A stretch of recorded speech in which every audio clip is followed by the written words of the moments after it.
ನಮಸ್ತೆ ಸ್ನೇಹಿತರೆ, ಇವತ್ತು ನಾವು ಪ್ರಥಮ BA ಕನ್ನಡ ಭಾಷಿಕದಲ್ಲಿ ಆಡಳಿತ ಕನ್ನಡದಲ್ಲಿ ಓದಲೇಬೇಕಾಗಿರುವಂತಹ ಪ್ರಶ್ನೆಗಳನ್ನು ನೋಡಿಕೊಳ್ಳುವ. ಈಗಾಗಲೇ ಕೆಲವೊಂದು ಮುಖ್ಯವಾದ ಪ್ರಶ್ನೆಗಳನ್ನು ಓದ್ಕೊಂಡಿದ್ದೇವೆ. ಇನ್ನು ಉಳಿದಿರುವಂತಹ ಅಭ್ಯಾಸವನ್ನು ಮಾಡ್ತಾ ಹೋಗುವ. ಇನ್ನು ಉಳಿದಿರುವಂತಹ ಪ್ರಶ್ನೆಗಳು ಯಾವುದು ಮುಖ್ಯವಾದ ಪ್ರಶ್ನೆಗಳಿವೆ ಅವುಗಳನ್ನು ಕೂಡ ನಾವು ನೋಡ್ತಾ ಹೋಗುವ.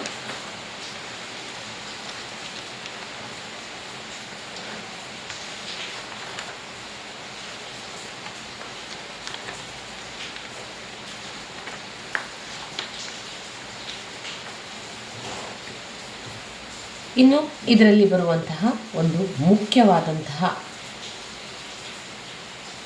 ಪಾಠ ಅಂತ ಹೇಳಿದರೆ ಘಟಕ 15ರಲ್ಲಿ ಬರುವಂತಹ ಅರ್ಜಿಯ ನಮೂನೆಗಳು. ಅರ್ಜಿಯ ನಮೂನೆಗಳನ್ನು 10 ಅಂಕಕ್ಕೆ ಹಲವು ಬಾರಿ ಕೇಳಿರುವಂತಹ ಪ್ರಶ್ನೆ. ಅರ್ಜಿಯಲ್ಲಿ ಬೇರೆ ಬೇರೆ ರೀತಿಯ ಅರ್ಜಿಗಳನ್ನು ಕಾಣಬಹುದು. ಒಂದು ಪತ್ರ ರೂಪದ ಅರ್ಜಿ, ಮತ್ತೊಂದು ನಮೂನೆ ಅರ್ಜಿ. ಪತ್ರ ರೂಪದ ಅರ್ಜಿ, ನಮೂನೆ ಅರ್ಜಿ ಎನ್ನುವಂತಹ 2 ವಿಭಾಗಗಳು. ಪತ್ರ ರೂಪದ ಅರ್ಜಿಗಳಲ್ಲಿ ಒಂದು ರಜದ ರೂಪದ ಅರ್ಜಿಗಳು.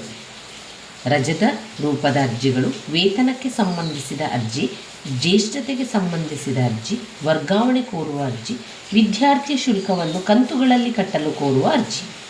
ಇವಿಷ್ಟು ಅರ್ಜಿಗಳು ಪತ್ರ ರೂಪದ ಅರ್ಜಿಗಳಾಗಿದೆ. ಇನ್ನು ನಮೂನೆ ಅರ್ಜಿಗಳನ್ನು ನಾವು ನೋಡುವುದಾದರೆ, ಬ್ಯಾಂಕಿನಲ್ಲಿ ಉಳಿತಾಯ ಖಾತೆಯಲ್ಲಿ ಹಣ ತುಂಬುವ ಚಲನ್ನ ಮಾದರಿ,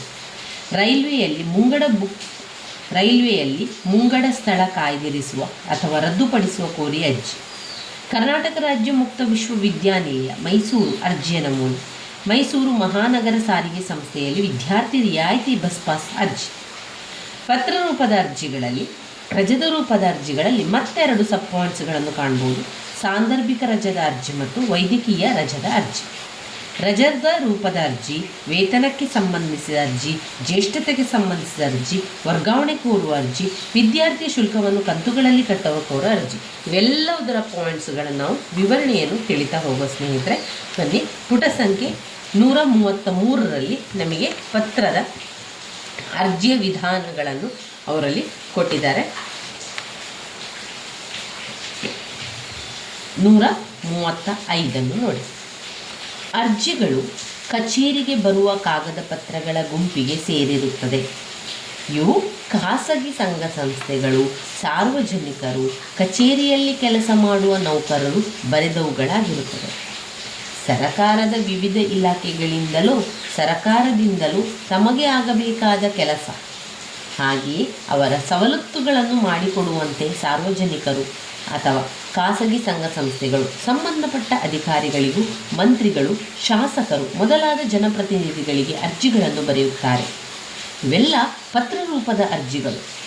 ಸರಕಾರಿ ನೌಕರರಾದರೆ ತಾವು ಕೆಲಸ ಮಾಡುವ ಇಲಾಖೆಗಳಿಂದ ಅಥವಾ ಇಲಾಖೆಗಳ ಮುಖೇನ ಸರಕಾರದಿಂದ ಬರಬಹುದಾದ ಮುಂಬಡ್ತಿ, ವಾರ್ಷಿಕ ಬಡ್ತಿ, ವರ್ಗಾವಣೆ, ವೇತನ, ರಜೆ ಸೌಕರ್ಯ, ವಸತಿ ಸೌಕರ್ಯ ಮುಂತಾದವುಗಳನ್ನು ಕುರಿತು ತಮ್ಮ ಮೇಲಾಧಿಕಾರಿಗಳಿಗೆ ಅರ್ಜಿಗಳನ್ನು ಬರೆದುಕೊಳ್ಳುತ್ತಾರೆ. ಇವುಗಳಲ್ಲೂ ಬಹುತೇಕ ಮುದ್ರಿತ ನಮೂನೆಗಳೇನೂ ಇರುವುದಿಲ್ಲ. ಇಲ್ಲೂ ಪತ್ರರೂಪದ ಅರ್ಜಿಗಳೇ ಬಹಳವಾಗಿ ಕಾಣುತ್ತೇವೆ. ಕೆಲವು ಸಂದರ್ಭಗಳಲ್ಲಿ ಸಂಸ್ಥೆಗಳು, ಸರಕಾರದ ಇಲಾಖೆಗಳು ತಾವು ಬಯಸುವ ಮಾಹಿತಿ ಏಕಪ್ರಕಾರವಾಗಿ ಇರಲಿ ಎಂಬ ಕಾರಣದಿಂದ ಮುದ್ರಿತ ನಮೂನೆಗಳನ್ನು ಬಳಸುವುದುಂಟು. ಇವು ಅರ್ಜಿಗಳೇ. ಆದರೆ ಇಲ್ಲಿ ಕೇಳಿರುವಂತಹ ಮಾಹಿತಿಗಳನ್ನು ನಿರ್ದಿಷ್ಟ ಜಾಗಗಳಲ್ಲಿ ತುಂಬಿಸಿದರೆ ಸಾಕು. ಎಲ್ಲ ಅರ್ಜಿಯನ್ನು ಬರೆಯಬೇಕಾಗಿರುವುದಿಲ್ಲ. ಇಂಥವುಗಳನ್ನು ಮುದ್ರಿತ ನಮೂನೆಯ ಅರ್ಜಿ ಅಂತ ಕರೆಯುವಂಥದ್ದು. ಈ ನಮ್ಮ ಸರಕಾರಿ ಪತ್ರಗಳಲ್ಲಿ ಎಲ್ಲ ರೀತಿಯ ವಿಷಯಗಳನ್ನು ಅಲ್ಲಿ ತುಂಬಬೇಕಾಗ್ತದೆ. ಆದರೆ ಯಾವಾಗ ನಾವು ಅರ್ಜಿಯ ನಮೂನೆಗಳನ್ನು ಮಾಡ್ತೇವೆ ಅಥವಾ ಅದೊಂದು ಮುದ್ರಿತ ನಮೂನೆ ಅರ್ಜಿಯಾಗಿರ್ತದೆ, ಆವಾಗ ಆ ಅರ್ಜಿಯನ್ನು ಸಂಪೂರ್ಣವಾಗಿ ಎಲ್ಲವೂ ಕೂಡ ಬರೆಯಬೇಕಾಗುವುದಿಲ್ಲ.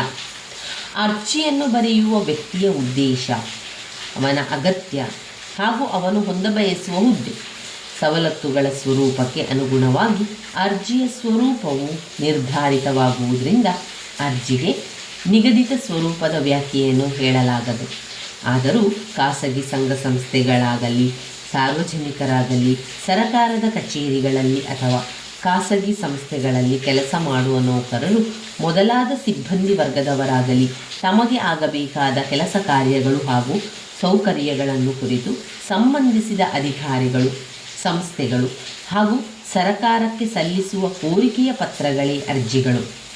ಇಂತಹ ಪತ್ರಗಳ ಸಂಬಂಧವಾಗಿ ಇಂಗ್ಲಿಷ್ನಲ್ಲಿ ಪಿಟಿಷನ್, ಅಪ್ಲಿಕೇಶನ್ ಎಂದು ಎರಡೂ ಪದಗಳು ಬಳಕೆಯಲ್ಲಿದೆ.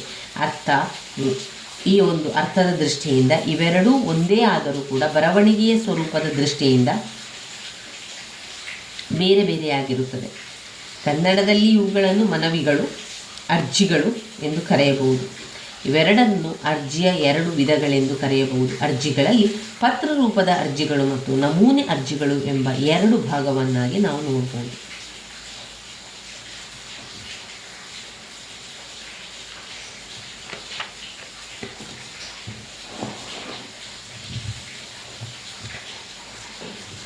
ಅರ್ಜಿಗಳು ಕೆಲವು ಖಾಸಗಿ ಜನರು, ಸಂಘ ಸಂಸ್ಥೆಗಳು, ಅಧಿಕಾರಿಗಳಿಗೆ, ಕೋರ್ಟು ಕಚೇರಿಗಳಿಗೆ, ಜನಪ್ರತಿನಿಧಿಗಳಿಗೆ ಬರೆದುಕೊಳ್ಳುವ ಕೋರಿಕೆ ರೂಪದ ಮನವಿ ಪತ್ರಗಳನ್ನು ತಿಳಿದುಕೊಂಡಿದ್ದೇವೆ. ಇವುಗಳಲ್ಲದೆ ಸರಕಾರಿ ನೌಕರರಲ್ಲಿ ವಿವಿಧ ಹಂತಗಳಲ್ಲಿರುವ ನೌಕರರು ಅರ್ಜಿಯನ್ನು ಸಲ್ಲಿಸುವ ಸಂದರ್ಭಗಳು ಕೂಡ ಉಂಟು. ಸಾಮಾನ್ಯವಾಗಿ ಕೋರಿಕೆಗಳನ್ನು ಹೊತ್ತ ಪತ್ರಗಳೇ ಅರ್ಜಿಗಳಂತ ಹೇಳಬಹುದು. ಇಂತಹ ಅರ್ಜಿಗಳು ಸರಳವಾದ ಭಾಷೆಯಿಂದ ಕೂಡಿದ್ದು ಆದಷ್ಟು ಸಂಕ್ಷಿಪ್ತವಾಗಿರುತ್ತದೆ. ಅರ್ಜಿಗಳನ್ನು ಬರೆಯುವಾಗ ನಿರ್ದಿಷ್ಟ ಕ್ರಮಗಳನ್ನು ಅನುಸರಿಸಲಾಗುತ್ತದೆ. ಮುಖ್ಯವಾಗಿ ಅರ್ಜಿ ಬರೆಯುವವನ ಹೆಸರು, ಪದನಾಮ, ವಿಳಾಸ, ಅರ್ಜಿ ಬರೆಯುತ್ತಿರುವ ದಿನಾಂಕ, ಯಾರಿಗೆ ಅರ್ಜಿ ಬರೆಯಲಾಗುತ್ತದೆಯೋ ಅವರ ಹುದ್ದೆ, ವಿಳಾಸ, ಗೌರವ ಸಂಬೋಧನೆ ಇತ್ಯಾದಿ ಪತ್ರದ ಪ್ರಮುಖ ಅಂಗಗಳನ್ನು ನಿರ್ದಿಷ್ಟ ಸ್ಥಳಗಳಲ್ಲಿಯೇ ಕಾಣಿಸಬೇಕು.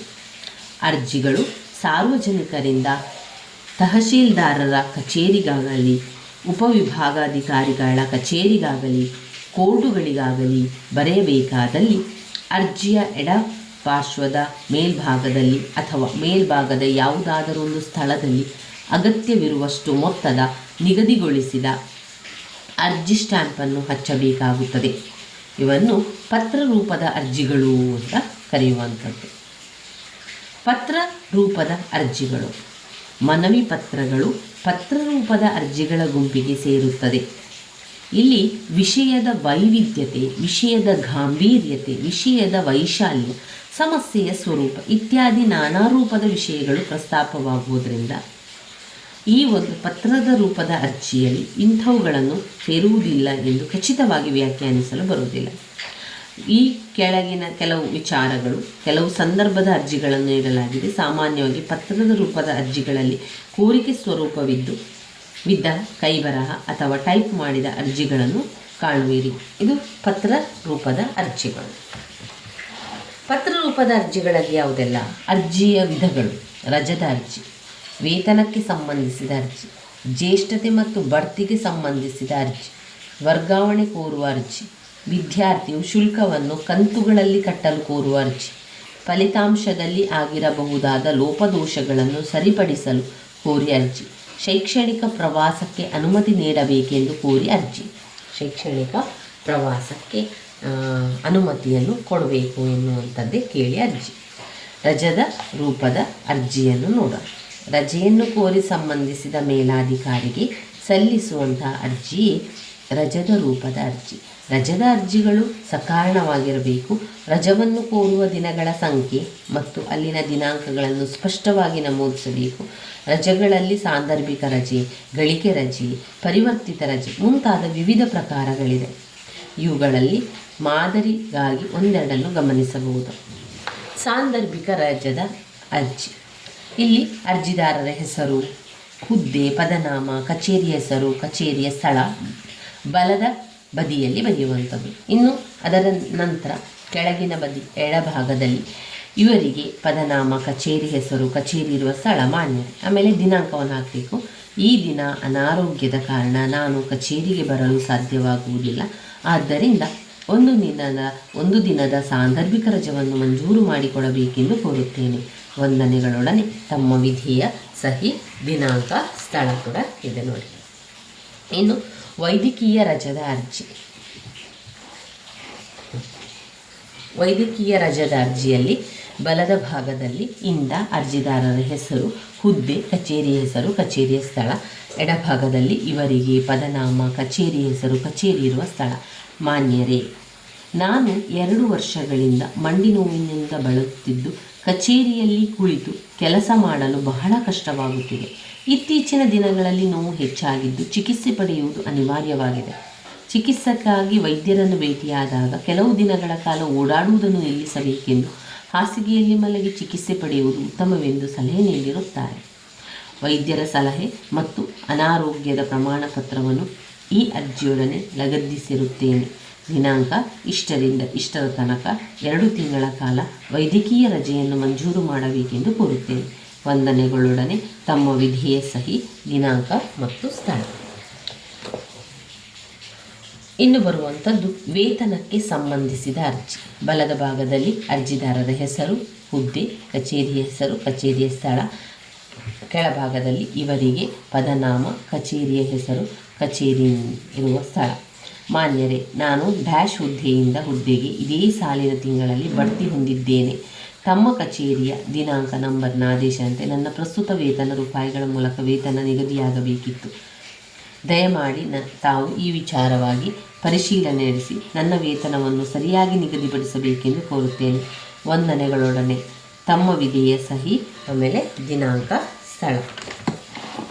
ಇನ್ನು ಬರುವಂಥದ್ದು ಜ್ಯೇಷ್ಠತೆಗೆ ಸಂಬಂಧಿಸಿದ ಅರ್ಜಿ. ಇಂದ ಅರ್ಜಿದಾರರ ಹೆಸರು, ಹುದ್ದೆ, ಕಚೇರಿ ಹೆಸರು, ಕಚೇರಿ ಇರುವ ಸ್ಥಳ. ಬಲಭಾಗದಲ್ಲಿ ಬರೀಲಿಕ್ಕೆ, ಎಡಭಾಗದಲ್ಲಿ ಇವರಿಗೆ ಪದನಾಮ, ಕಚೇರಿ ಹೆಸರು, ಕಚೇರಿ ಇರುವ ಸ್ಥಳ. ವಿಷಯ: ಶುಲ್ಕವನ್ನು ಕಂತುಗಳಲ್ಲಿ ಪಾವತಿಸಲು ಅನುಭಕ್ತಿ ಕೋರಿ. 2009-10ನೇ ಸಾಲಿನಲ್ಲಿ ಪ್ರಥಮ ಮತ್ತು ದ್ವಿತೀಯ ಸೆಮಿಸ್ಟರುಗಳನ್ನು ಮುಗಿಸಿ ಸಾಲಿಗೆ ತೃತೀಯ ಸೆಮಿಸ್ಟರಿಗೆ ಪ್ರವೇಶವನ್ನು ಪಡೆಯಲಾಗಿದೆ. ಈಗ ನಾನು ಒಟ್ಟು 7,500 ರೂಪಾಯಿಗಳನ್ನು ಶುಲ್ಕವಾಗಿ ಪಾವತಿಸಬೇಕಾಗಿದ್ದು ಒಂದೇ ಕಂತಿನಲ್ಲಿ ಪಾವತಿಸಲು ಸಾಧ್ಯವಾಗುತ್ತಿಲ್ಲ. ನನ್ನ ತಂದೆಯವರು ನಿವೃತ್ತರಾದ್ದರಿಂದ ಅಷ್ಟು ಹಣ ಪಾವತಿಸಲು ಕಷ್ಟವಾಗುತ್ತಿದ್ದು ನನಗೆ 3 ಕಂತುಗಳಲ್ಲಿ ಹಣವನ್ನು ಕಟ್ಟಲು ಅವಕಾಶ ಮಾಡಿಕೊಟ್ಟರೆ ಮಹದುಪಕಾರವಾಗುತ್ತದೆ ಎಂದು ತಮ್ಮಲ್ಲಿ ಪ್ರಾರ್ಥಿಸುತ್ತೇನೆ. ವಂದನೆಗಳೊಡನೆ ತಮ್ಮ ವಿಧೇಯ ವಿದ್ಯಾರ್ಥಿ. ಇನ್ನು ವರ್ಗಾವಣೆ ಕೋರುವ ಅರ್ಜಿ. ಇದು ಕೂಡ ಹಾಗೆ ಬಲದ ಭಾಗದಲ್ಲಿ ಅವರಿಗೆ ಇಂದ, ಆದ ಮೇಲೆ ಇವರಿಗೆ ವರ್ಗಾವಣೆಯನ್ನು ಕೋರಿ. ಮಾನ್ಯರೇ, ಈಗ ನಾನು ಜಿಲ್ಲಾ ಕೇಂದ್ರವಾದ ಚಿತ್ರದುರ್ಗದಿಂದ 120 ಕಿಲೋಮೀಟರ್ ದೂರದ ಊರಿನಲ್ಲಿ ಕೆಲಸ ಮಾಡುತ್ತಿದ್ದೇನೆ.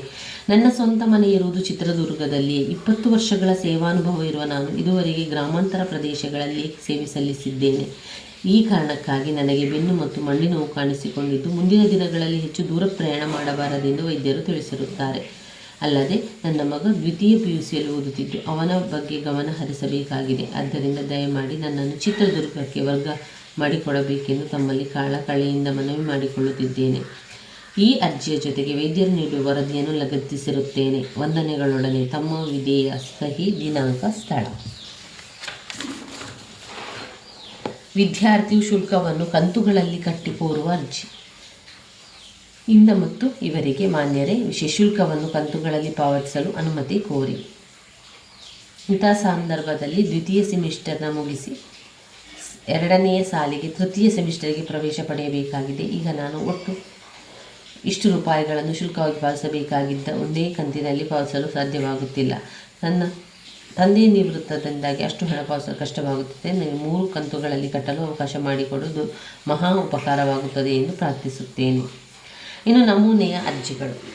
ನಮೂನೆ ಅರ್ಜಿಗಳಲ್ಲಿ ಬೇರೆ ಬೇರೆ ವಿಧಗಳನ್ನು ಕಾಣ್ಬೋದು. ಒಂದು ಬ್ಯಾಂಕಿನ ಉಳಿತಾಯ ಖಾತೆಯಲ್ಲಿ ಹಣ ತುಂಬುವ ಚಾನಲ್ ಆಗಿರ್ತದೆ. ಅದೊಂದು ಚಲನ. ಅರ್ಜಿಗಳ ರಚನಾಕ್ರಮದ ಆಧಾರದ ಮೇಲೆ ಪತ್ರರೂಪದ ಅರ್ಜಿಗಳು ಮತ್ತು ನಮೂನೆ ಅರ್ಜಿಗಳು ಎಂದು ವಿಂಗಡಿಸುತ್ತಾರೆ. 2 ಅರ್ಜಿಗಳೇ ಆದರೂ ಒದಗಿಸಬೇಕಾದ ಮಾಹಿತಿಯಲ್ಲಿ ವ್ಯತ್ಯಾಸವಿರುತ್ತದೆ. ನಮೂನೆ ಅರ್ಜಿಗಳಲ್ಲಿ ಮಾಹಿತಿಯು ತುಂಬ ವ್ಯವಸ್ಥಿತವಾಗಿ ಮೂಡಿರುತ್ತದೆ, ಏಕೆಂದರೆ ಮಾಹಿತಿಯನ್ನು, ಅದರ ಕ್ರಮಬದ್ಧತೆಯನ್ನು ನಮೂನೆ ಅರ್ಜಿಗಳನ್ನು ಮುದ್ರಿಸಿದವರೇ ನಿರ್ಧರಿಸುತ್ತಾರೆ. ಅದಕ್ಕೆ ಅನುಗುಣವಾಗಿ ಅರ್ಜಿದಾರ ವಿವರಗಳನ್ನು ತುಂಬಿದರೆ ಸಾಕು. ಪತ್ರರೂಪದ ಅರ್ಜಿಗಳಲ್ಲಾದರೆ ತಮಗೆ ಬೇಕಾದ ವಿವರಗಳನ್ನು ಹುಡುಕಿ ತೆಗೆಯಬೇಕಾಗುತ್ತದೆ. ಅದು ಸ್ವಲ್ಪ ಮಟ್ಟಿಗೆ ಪ್ರಯಾಸದ ಕೆಲಸ. ಈ ಪ್ರಯಾಸ ನಮೂನೆ ಅರ್ಜಿಗಳಲ್ಲಿರುವುದಿಲ್ಲ. ನಮೂನೆ ಅರ್ಜಿಗಳಲ್ಲಿ ಕ್ರಮ ಸಂಖ್ಯೆ 10 ಎಂದರೆ ವಿದ್ಯಾಭ್ಯಾಸ ಎಂದಿಟ್ಟುಕೊಳ್ಳಿ. ನಮೂನೆ ಅರ್ಜಿ ಸಲ್ಲಿಸಿದವರೆಲ್ಲರೂ ಆ ಕಾಲಂನಲ್ಲಿ ತಮ್ಮ ವಿದ್ಯಾಭ್ಯಾಸದ ಬಗ್ಗೆ ಬರೆಯಬೇಕೇ ಹೊರತು ಜಾತಿಯ ಬಗ್ಗೆ ಬರೆಯುವಂತಿಲ್ಲ. ಹಾಗಾಗಿ ನಮೂನೆ ಅರ್ಜಿಗಳೆಂದರೆ ವ್ಯವಸ್ಥಿತವಾಗಿ ಮಾಹಿತಿಯ ಸಂಗ್ರಹವೇ ತಿಳಿಯಬಹುದು. ಇಲ್ಲಿ ಮಾಹಿತಿ ಮುಖ್ಯವೇ ಹೊರತು ನಿರೂಪಣೆ ಅಲ್ಲ. ನಮೂನೆ ಅರ್ಜಿಗಳು ಸ್ವರೂಪದಲ್ಲಿ ಏಕರೂಪತೆಯನ್ನು ಹೊಂದಿರುತ್ತದೆ. ಒಂದು ರೀತಿಯಲ್ಲಿ ಏಕರೂಪದಲ್ಲಿ ಭಿನ್ನ ವಿವರಗಳಿರುವ ಅರ್ಜಿ. ಇಂತಹ ಅರ್ಜಿಗಳಲ್ಲಿ ಒಂದು ರೀತಿಯ ಅನುಕ್ರಮಣಿಕೆಯನ್ನು ಅನುಸರಿಸಿರುವುದರಿಂದ ಬೇಗ ಮಾಹಿತಿ ಸಂಗ್ರಹಿಸಲು ಸಾಧ್ಯವಾಗುತ್ತದೆ. ಇದು ಬ್ಯಾಂಕಿನ ಉಳಿತಾಯ ಖಾತೆಯಲ್ಲಿ ಹಣ ತುಂಬುವ ಚಲನ ಮಾದರಿಯಾಗಿರುತ್ತದೆ. ಇದಾದ ಮೇಲೆ ಇಲ್ಲಿ ರೈಲ್ವೆಯಲ್ಲಿ ಮುಂಗಡ ಸ್ಥಳ ಕಾಯ್ದಿರಿಸುವ ಅಥವಾ ರದ್ದುಪಡಿಸುವ ಕೋರಿಕೆ ಅರ್ಜಿ. ಇವುಗಳನ್ನೆಲ್ಲ ನಾವು ಕೆಲವೊಂದಷ್ಟು ಹೆಸರು, ವಿದ್ಯಾರ್ಥಿಯ ಹುಟ್ಟಿದ ದಿನಾಂಕ, ನೋಂದಣಿ ಸಂಖ್ಯೆ ಅಂತ ಸ್ವಲ್ಪ ಬರೆದ್ರೆ ಸಾಕು. ಕರ್ನಾಟಕ ರಾಜ್ಯ ಮುಕ್ತ ವಿಶ್ವವಿದ್ಯಾನಿಲಯ ಮೈಸೂರು. ಅದಾದ ಮೇಲೆ ಒಂದು ಬಸ್ ಪಾಸ್, ಮೈಸೂರು ಮಹಾನಗರ ಸಾರಿಗೆ ವ್ಯವಸ್ಥೆಯ ವಿದ್ಯಾರ್ಥಿಗಳ ಬಸ್ ಪಾಸ್ ಆಗಿರುವಂಥದ್ದು. ಇವಿಷ್ಟು ನಮ್ಮ ನಮೂನೆ ಅರ್ಜಿಗಳಲ್ಲಿ ಬರುವಂತಹ ವಿಚಾರಗಳಾಗಿದೆ. ತುಂಬಾ ಮುಖ್ಯವಾಗಿರುವಂತಹ ಒಂದು ಪ್ರಶ್ನೆ ಅರ್ಜಿಯ ನಮೂನೆಗಳಾಗಿದೆ.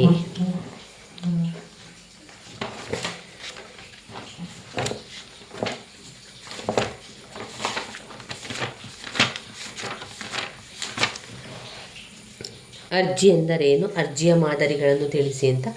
ಇನ್ನು ನಾವು ಇದರಲ್ಲಿ ಓದ್ಕೊಳ್ಬೇಕಾಗಿರುವಂಥದ್ದು ಲೇಖನ ಚಿಹ್ನೆಗಳನ್ನು ಓದ್ಕೊಳ್ಳಿಕ್ಕಿದೆ. ಲೇಖನ ಚಿಹ್ನೆಯಾದ ನಂತರ ಕಂಪ್ಯೂಟರ್ನ ಬಗ್ಗೆ ಕೂಡ ತಿಳ್ಕೊಳ್ಳೋ. ಅದಾದ ನಂತರ ನಾವು ಮುಂದಿನ ವಿಷಯಕ್ಕೆ ಅಭ್ಯಾಸವನ್ನು ಮಾಡಲಿಕ್ಕೆ ಹೋಗಬೇಕು. ಒಂದು ಆದ ನಂತರ ಮತ್ತೊಂದರ ಅಭ್ಯಾಸವನ್ನು ಮಾಡ್ತಾ ಹೋಗುವ ಸ್ನೇಹಿತರೆ. ನನ್ನ ವೀಡಿಯೋಸ್ ಎಲ್ಲ ನಿಮಗೆ ಇಷ್ಟ ಆಗಿದ್ದರೆ ಲೈಕ್ ಕೊಡಿ, ಶೇರ್ ಮಾಡಿ, ಸಬ್ಸ್ಕ್ರೈಬ್ ಮಾಡಲಿಕ್ಕೆ ಮರಿಬೇಡಿ. ಧನ್ಯವಾದಗಳು.